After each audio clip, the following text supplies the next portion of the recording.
De La Salle AP Volleyball Women's Team. So, hi Mika, how are you?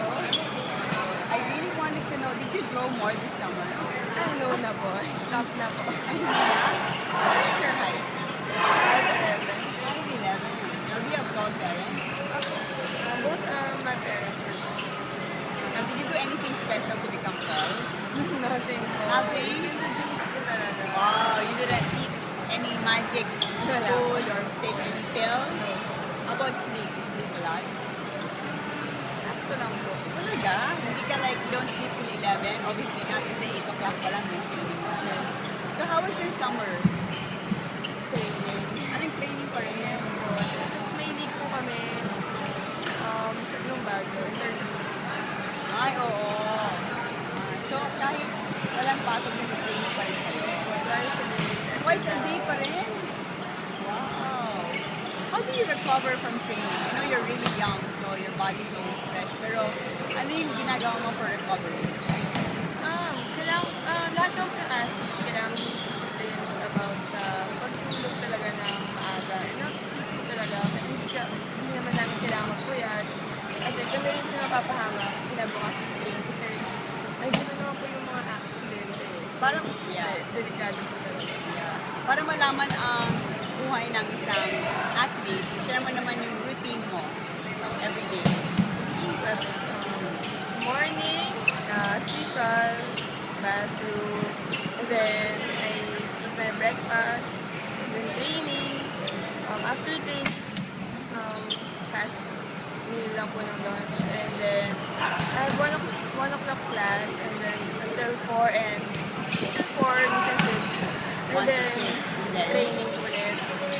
So Or twice a day pala training nyo? sometimes, therapy lang po, para maka-adjust naman po yung sakit-sakit ng katawan namin. So that's Monday to Friday.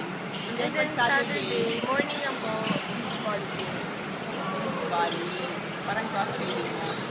Pero lahat po kasi required eh, kahit hindi po kami yung lifeguard. Ah, talaga? And then, so once a day, sa Saturday, Yes po, half day morning lang. lang. Then afternoon, you're free. Yes po. So what do you do pag Saturday? I rest lang po, pero pag sometimes usually po Sunday lang ako maalis with my friends para maka-relax naman po. What do you do for, anong ginagawa niyo with your friends? Where do you go? Minsan po kami yung movie, hang out sa mall, or sa bahay lang nila. Yun lang po, chill lang po. So simple lang, no? Yes po. Hindi po Wala. ako masyadong maalis talaga. Hindi ka mag-gimmick, ha? Hindi po. What food do you like? Cool. What kind of food? Siguro, I'm a rice person po talaga. Hindi ko kaya nang walang rice ng lunch or Talaga? dinner. 3 times a day ka Yes. nag-rice? Kasi you need a lot of calories. Now, what are your volleyball goals? What do you want to achieve as a volleyball? Do you want to be part of the national team? Do you want to turn pro? Or As of now, wala pa po. wala? Wala pa. College level lang muna po ako and focus lang sa studies. What is your course? AB Psychology. Do you have a job that you have in mind that you want to pursue? Hindi mo pa rin alam. Hindi pa? Wala pa po. How nice is it to be a part of the LaSalle Volleyball Women's Team? Sobrang grateful po ako na naging part ako ni Coach Ramil na under his program po kasi sobrang taas po talaga ang tingin ko sa kanya. Sa ilang years po na pag-stay niya sa Lasal, ilang beses sa rin po siya nakakuha ng championship. So, sobrang saya ko. Yeah, you think kaya nyo ulit next year? Yeah? Pero, hindi ako sa nagayabang, pero andun pa rin po yung eagerness namin manalo.